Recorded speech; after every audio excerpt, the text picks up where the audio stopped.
has been brought to you by Viva Vantage Paper Towels. Stretch it to take on any mess.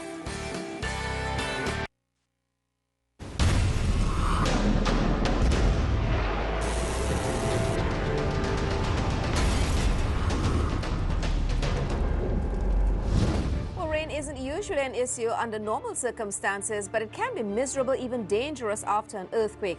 Monsoon season is about to begin in quake-stricken Nepal, and rain has already hampered rescue and recovery efforts since Saturday's disaster. Now officials are worried the weather will cause problems for people sleeping out in the open. There's also the risk of mudslides in the mountainous terrain. And to Chile, where the Calbuco volcano has erupted for a third time in just over a week. As a result, about 2,500 people have been forced from their homes. Thursday's eruption was not as powerful as last week's explosions. Still, some of the people who were displaced had just returned home after last week's evacuation. An investigation is underway after fire swept through a utility pole yard in Fresno, California. It happened Thursday, causing $1 to $3 million in damage. There were no injuries.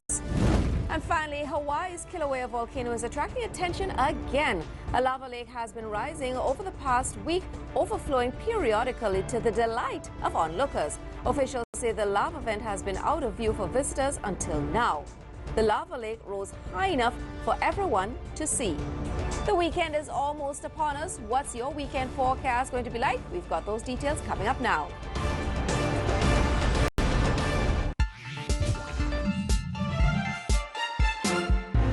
Today's Science Behind the Weather, we're going to talk a little bit about one of the more dangerous aspects to severe thunderstorms, that being lightning.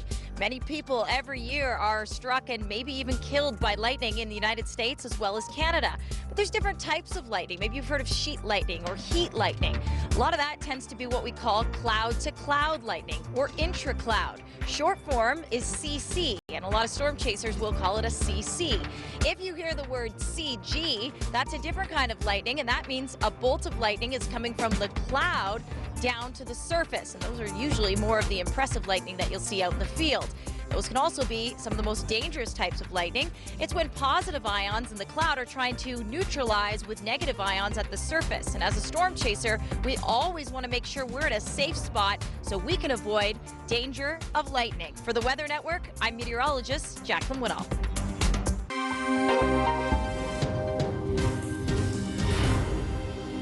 Let's get you caught up with the long-range forecast. Cheryl Plouffe, Dr. Doug Gillum with you. Next week, the long-range pattern across the continent looks like this. We're seeing a shift in where the above seasonal temperatures have been, which has been in the west. That is now moving to the east. We're going to see some milder temperatures in Atlantic Canada, though as we look at the week as a whole, still cool along the coast and some chilly days in the prairies, but that's not a permanent pattern change. Milder temperatures for the month of May as a whole. And that includes much of Ontario and southern Quebec, so a little better than what we've seen for most of this year. All right, so that's going to be the look at the month of May, if we had to generalize it. Now the forecast temperatures looking into next Tuesday and onward, we've got that nice warmth built back in across the prairies. Right, this is the warmest day of the week on the prairies. Some locations will be around 20 degrees in the south. Also have double digits in Atlantic Canada. St. John should reach double digits. And then we see a cooling trend in both of these regions as we go into Wednesday and Thursday, back to single digits on Wednesday. But look at the warmer temperatures, southern Ontario, southern Quebec. We could even see some mid-20s by Friday. I think you just made a bunch of friends, Doug. The long-range forecast now, we're going to look at precipitation and timestamp this for you Monday through Tuesday. We can see that there's quite a bit of action going on in the east. Yeah, we do have a front that comes through, could even bring some thunderstorms to southern Ontario Monday night into early Tuesday. Then another system coming into the south coast of BC redevelops to the east of the Rockies and brings several days of windy and unsettled and cool weather to the prairies as we go into the middle of next week. Also keeping our eyes on a system off the coast of the Carolinas. We have warmer than average sea surface temperatures, and while the tropical season officially begins June 1st, we may well be looking at tropical or subtropical storm on developing as we go into the end of next week. Okay, well that is definitely going to be a story that we're all going to want to follow in this long-range forecast. We'll have more coming up. This weather segment has been brought to you by Quaker. Goodness starts today.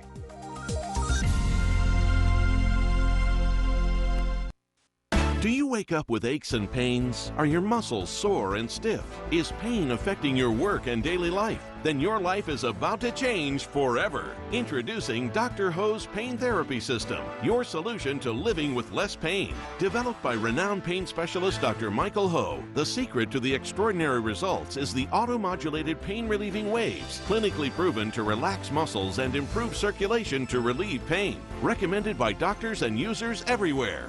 A 20-minute treatment helps relieve the pain of stress, fibromyalgia, tension headaches, migraines, neck pain, back pain, hip pain, shoulder tension, and joint pain in knees and hands. Pain related to sports injuries, accidents, and repetitive work. It's portable, safe, and effective. It's easy to use and feels so good, like a soothing massage. Get relief when you need it while saving you time and money. You could spend thousands on other treatments and costly pain pills and still suffer with pain. Until now. For this special offer, you get Dr. Ho's Pain Therapy System for just